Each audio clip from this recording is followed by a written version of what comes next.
Digital बाजार है जिसमें आप जाते हो चीजों खरीद रहे हो, तो वहां पर हर बेचने वाला भी हर खरीदने वाला भी है डिजिटल माध्यम में। ये बाजार कैसा हो सकता है? ये बाजार जो है स्टॉक मार्केट हो सकता है। तो बाजार का आशय क्या होता है? वो स्थान, वो कॉमन प्लेटफॉर्म, वो एक स्थान जहां पर विक्रेता और क्रेता एक साथ आकर विनिमय के माध्यम से अपनी चीजें खरीद बेच रहे हो जो उनके पास अतिरिक्त है। तो अब एक शब्द और आ गया, विनिमय। अब इस पे कैसे कैसे बेहतर होता जाए, विनिमय की क्या घटक होते हैं? तो अब देख पा रहे हैं क्या क्या पढ़ रहे हो आप इकोनॉमिक्स में। मांग पढ़ रहे हो, क्या कारण है मांग के, कैसे बढ़ती है, कैसे उसको नियोजित किया जाता है। आपूर्ति है, उसके क्या घटक हैं। उत्पादन के क्या घटक हैं। विनिमय के क्या घटक हैं। क्या है विनिमय? विनिमय मतलब लेन देन। लेन देन कैसे होता है, किस माध्यम से हो रहा है, उस माध्यम में और क्या किया जा सकता है, इत्यादि इत्यादि। तो उत्पादन हो गया, विनिमय हो गया, मांग हो गया, आपूर्ति का जो घटक हो गया कि उत्पादन के माध्यम से आपूर्ति दे रहे हो। अब एक और बात, अब मान लीजिए उत्पादन हो रहा है, जरा ध्यान सुनते हैं। सिर्फ उत्पादन हो रहा है, विनिमय हो रहा है यहां पर। अब मान लीजिए मेरे पास 10 मार्कर हैं, आपके पास चावल है, आपके पास चावल है। कितना चावल आप मुझे दोगे? मान लीजिए 10 मार्कर के एवज में आप कितना चावल दोगे? जितना लाए हो सब, या एक मार्कर? कुछ तो चाहिए होगा ना, एक आंकड़ा चाहिए होगा कि एक मार्कर के लिए एक मुट्ठी चावल, या एक मार्कर के लिए जो है एक पसेरी चावल, या 1 किलो चावल। अब देखिए, इसलिए हर एक समाज ने अपने अपने सिस्टम लगाए।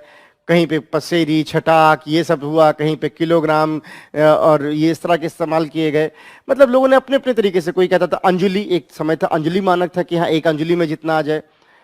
दूरी नापने के लिए कदम कितना हो जाए, एक इतने कदम पे है, ये है वो। तो आप हर एक आदमी अपनी तरफ से कुछ कोशिश करा। तो शायद शुरुआत में ऐसे लोग बात करते रहेंगे कि भाई एक मार्कर के बदले मैं आपको जो है 5 अंजुली चावल दूंगा, या एक मार्कर के बदले जो है इतने छटाक चावल दूंगा, या इतने जो है पसेरी चावल दूंगा, वगैरह वगैरह।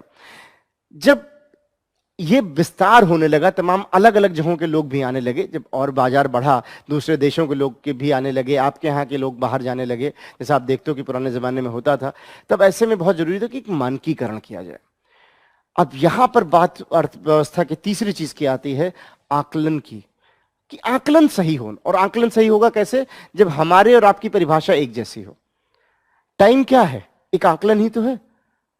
कि आपने कहा कि जो जीएमटी से, जब जीएमटी पे 0 बजेगा तब इंडिया में 5.5 घंटे ज्यादा उससे जोड़ देंगे, या जब यहाँ पे मिर्जापुर में जब 12 बजेगा तब पूरे इंडिया में 12 माना जाएगा। ऐसे जो किया आपने, एक मानकीकरण किया।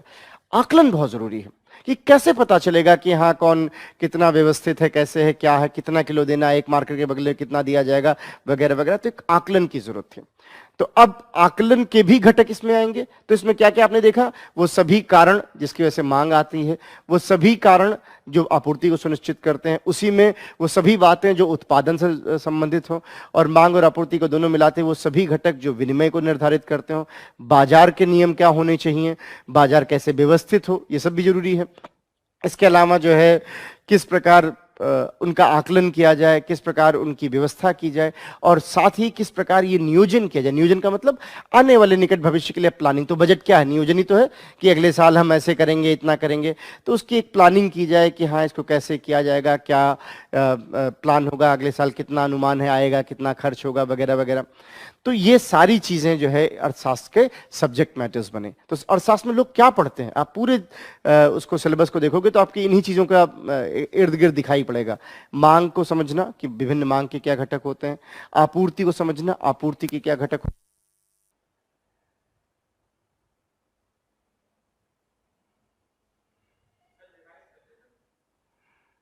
कहां से? चलिए, तो हम बात कर रहे थे कि किस प्रकार से जो है अर्थशास्त्र क्या होता है। एक परिभाषा आपके सामने है कि उन वस्तुओं की मांग, आपूर्ति, उत्पादन, विनिमय, आकलन, नियोजन। तो मैंने आपको बताया कि जब मांग और आपूर्ति कैसे आई, मांग और आपूर्ति के बाद किस प्रकार से जो है जब हम जो मानव सभ्यता जब शुरू हुई तो उस मांग एक स्वाभाविक बात थी। उसके बाद धीरे धीरे मांग में बढ़ोतरी किस वजह से हुई? एक तो जनसंख्या के बढ़ने की वजह से, और प्रति व्यक्ति की मांग भी बेहतर हो की भी बढ़ोतरी हुई। क्यों? क्योंकि अब जीवन स्तर को बेहतर करने की दिशा में लोग प्रयास कर रहे थे कि भाई आज का खाना है, कल थोड़ी सी कल की व्यवस्था भी हो जाए, इसके अतिरिक्त जो है तमाम और जो है जीवन स्तर में और सुधार आ जाए, कपड़े की डिमांड आई, आवास की डिमांड आनी शुरू हुई, तो इस तरह से आपकी मूलभूत आवश्यकताओं की डिमांड बढ़ गई और आपूर्ति को सुनिश्चित करने के लिए उत्पादन चाहिए था। अब जब उत्पादन है तो जाहिर सी बात है मेरे उत्पादन को जिनको आवश्यकता है वहां तक पहुंचना, इसके लिए विनिमय चाहिए था और एक बाजार चाहिए था। तो मैंने आपको बताया बाजार क्या जगह हो सकती है, ये भौतिक हो सकती है, ये डिजिटल हो सकती है, ये कोई एक कॉमन प्लेटफॉर्म कुछ भी हो सकता है जिसके माध्यम से बाजार लगे। तो यहां पर जो है आप देखें कि क्या हुआ, फिर विनिमय का आप कर रहे थे, तो मांग, आपूर्ति, विनिमय, उत्पादन के क्या घटक हैं और इन सब का आकलन किया जाना बहुत जरूरी था। आकलन में मैंने आपको बताया कि अब हर एक आदमी अपने अपने तरीके से चीजों को समझ रहा है कि हम इसको इतने, मान लीजिए एक समाज में, छोटे से समाज में कहा गया, इसको वो नाम दे रहे हैं कि हम इसको पसेरी में तौलेंगे, हम इसको जो है छटाक में तौलेंगे, हम इसको जो है अंजलि में तौलेंगे, कोई और कह रहा है कि हम इसको किलोग्राम नैनोग्राम में तौलेंगे। तो एक आपको मानक चाहिए था और इसलिए जरूरी हुआ अर्थशास्त्र में कि जैसे जैसे अर्थव्यवस्थाएं एक दूसरे के साथ आ रही हैं, अंतर्राष्ट्रीय मानक भी बनते रहें, अंतर्राष्ट्रीय मानक से अंदाजा लगे कि हाँ कितना इसका आकलन है, क्या इसके घटक हैं, इत्यादि इत्यादि। और फिर एक नियोजन भी कि हाँ अगले साल कैसी गतिविधि होगी, कितना प्रोडक्शन होगा, क्या आवश्यकता होगी, कैसे उस लक्ष्य को हासिल करेंगे। तो ये सब जो है कुल मिला के अर्थशास्त्र के घटक बने। पूरे अर्थशास्त्र में यही सब पढ़ा जाता है कि हम मांग और आपूर्ति के क्या घटक हैं, उत्पादन विनिमय के क्या घटक हैं, आकलन नियोजन इत्यादि के क्या घटक हैं। तो बजट क्या है, नियोजन ही तो है एक तरह का, जिसमें आप देख रहे हो कि अगले वर्ष इतना अनुमान आय होगी, इतना व्यय होगा, कहां से आएगा, कैसे करेंगे, इत्यादि इत्यादि। तो इस प्रकार जो है अगर आप देखें, थोड़ा उत्पादन को और समझते हैं। उत्पादन की अगर हम बात करें,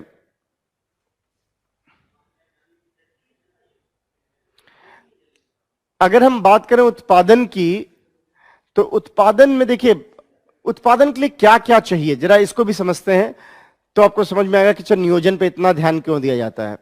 उत्पादन में क्या क्या आता है इसको थोड़ा समझते हैं। उत्पादन में इनको इसीलिए कहा जाता है factors of production, factors of production. जरा ध्यान से सिर्फ सुनते रहिए और मुझे बताइएगा फिर कि आपको कहीं असुविधा हुई अगर तो। फैक्टर्स ऑफ प्रोडक्शन या उत्पादन के साधन,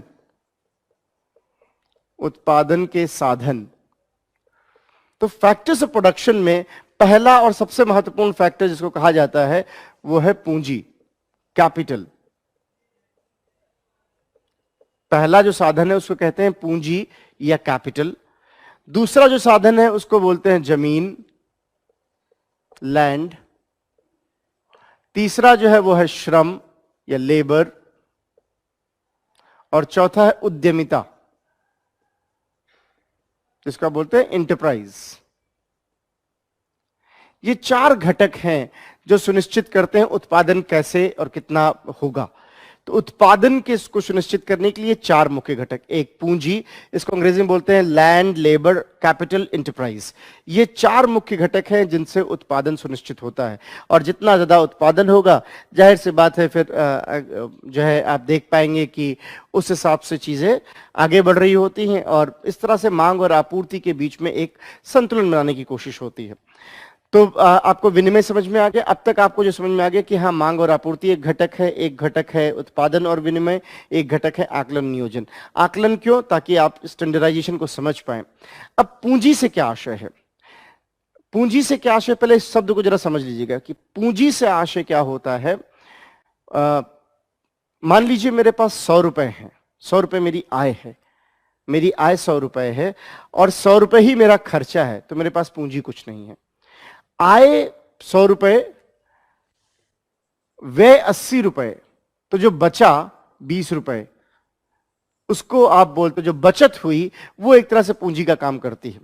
जो आपके पास अतिरिक्त है जिसको लगाया जा सकता है आगे और वहां से फिर और ज्यादा उत्पादन हो सकता हो।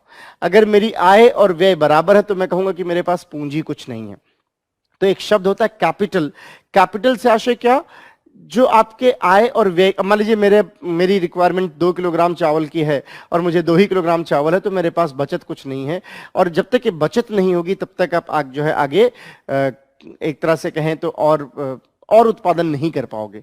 इसीलिए कहा जाता है कि पूंजी से आशय क्या, पूंजी से आशय ये है कि आपके व्यय के बाद जो आपके पास स्रोत बच रहा हो, जो स्रोत बच रहा हो जिससे और अधिक उत्पादन किया जा सकता हो, उसे पूंजी कहते हैं।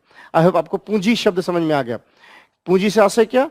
आपके आय और व्यय के बाद जो बच रहा हो जिससे हम और उत्पादन आगे कर सकते हो, इसको कहा जाता है पूंजी। इसलिए एडम स्मिथ कहते भी थे कि अर्थव्यवस्था का एक चक्र होता है। जरा चक्र देखते हैं। चक्र ये है कि मान लीजिए एक समाज है, एक सोसाइटी है, उसने क्या किया?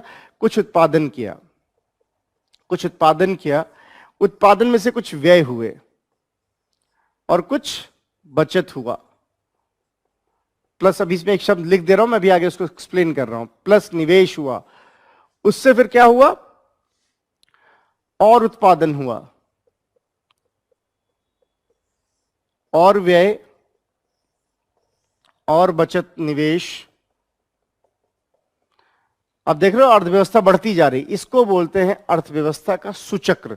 ये बहुत जरूरी है कि ये साइकिल जो है ये बनी रहे। तो उत्पादन के लिए सबसे पहली चीज चाहिए क्या? पूंजी। पूंजी जो है वो 3 प्रकार की हो सकती है। पहले तो पूंजी को सिर्फ आर्थिक रूप से देखा गया या भौतिक रूप से देखा गया, जो आपके पास अतिरिक्त स्रोत है, लेकिन बाद में समझ में आया कि नहीं, पूंजी में और घटक भी होते हैं। पूंजी 3 प्रकार से हो सकती है। पहला, जिसको आप बोलते हो आर्थिक पूंजी या भौतिक पूंजी।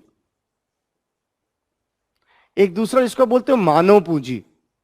धीरे धीरे जब अर्थव्यवस्थाएं बढ़ी तो इसका महत्व भी बढ़ा, मानव पूंजी, human capital.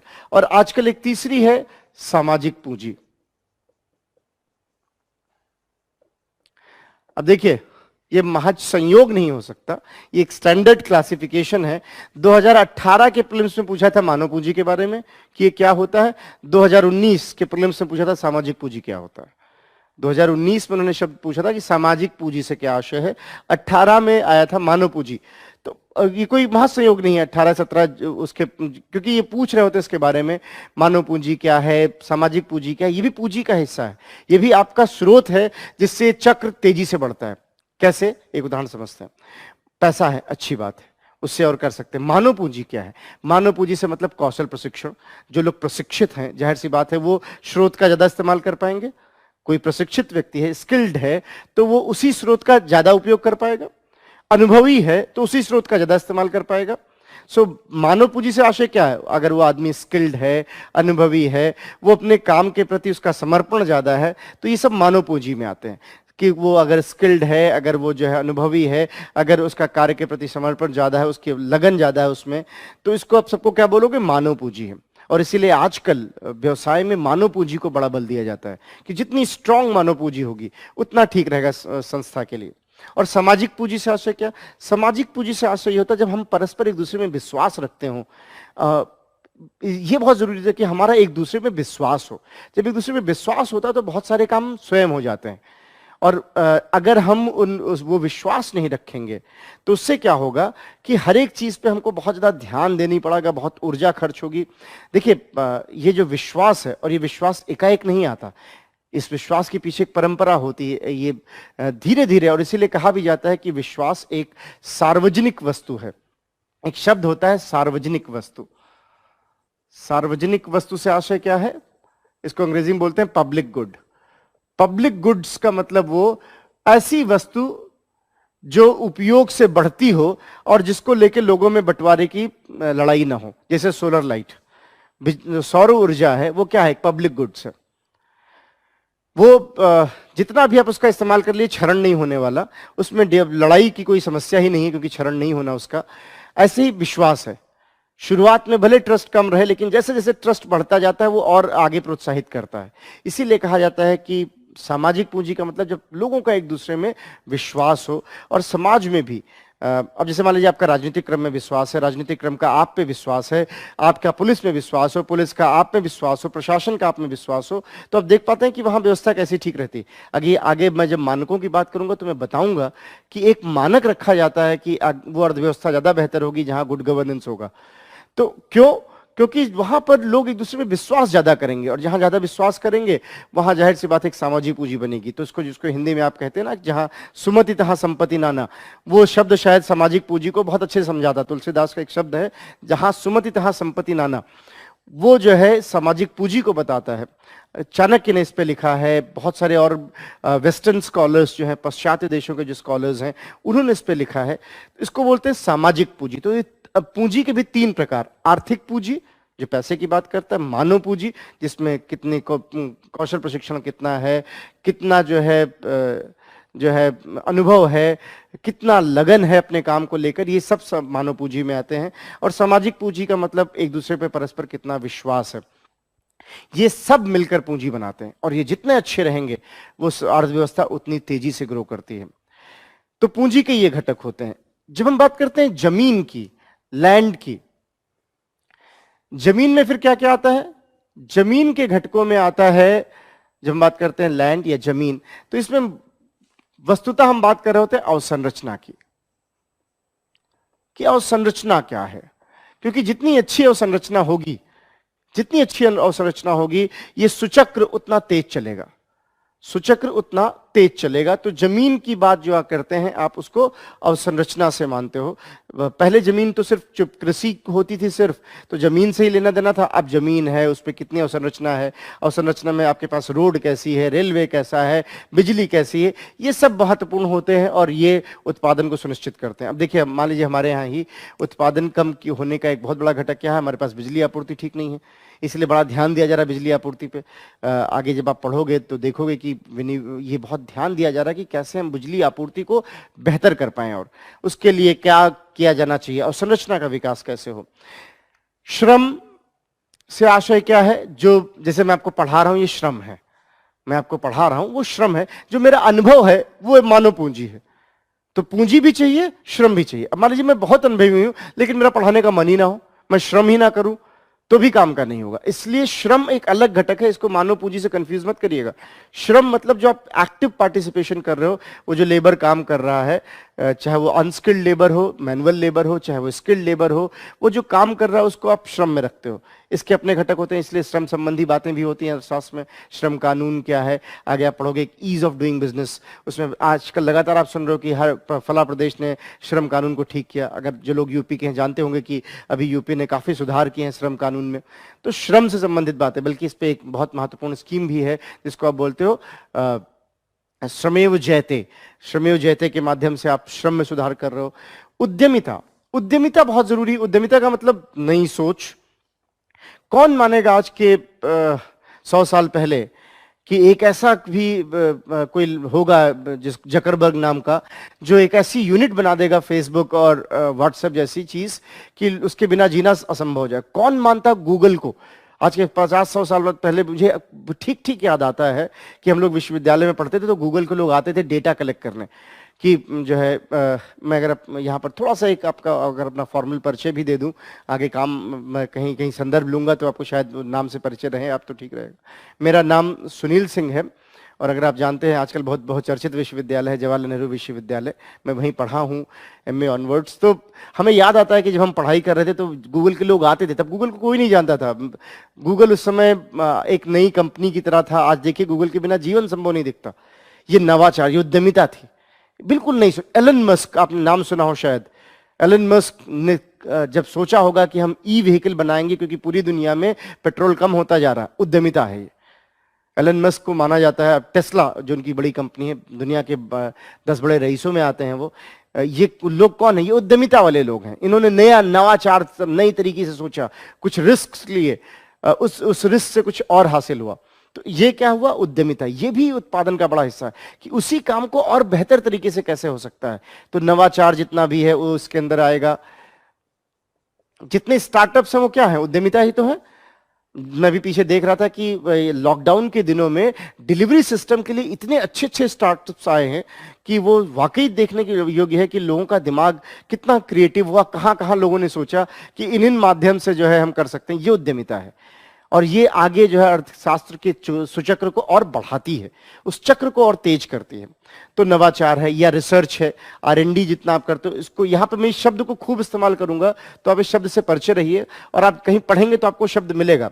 R&D, research and development, मतलब आप शोध करिए, शोध के लिए पैसा दीजिए, लोग ढूंढें, सर्च करें, और जितना R&D होगा उतना आप देखेंगे उद्यमिता बढ़ रही है। तो नवाचार है, R&D, प्रधानमंत्री खूब बात करते हैं नवाचार की, हर जगह आपके लिए इस अलग से एक मिशन लगाया गया है जिसका नाम ही अटल इनोवेशन मिशन।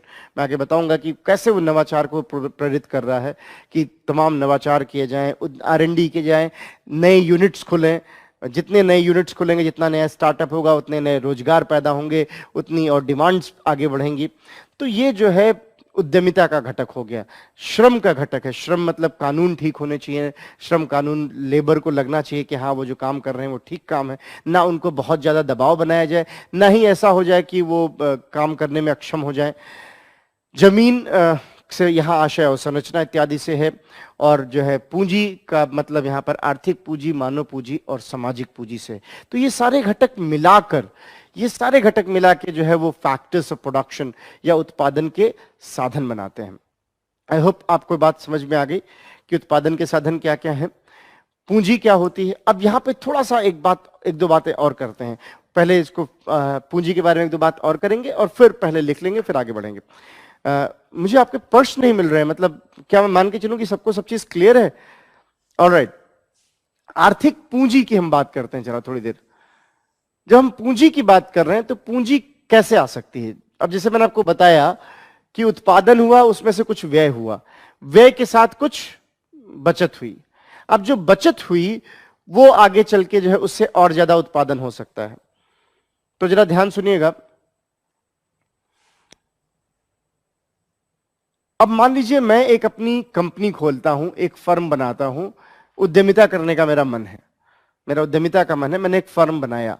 फर्म के लिए क्या चाहिए होगा? पैसा चाहिए होगा।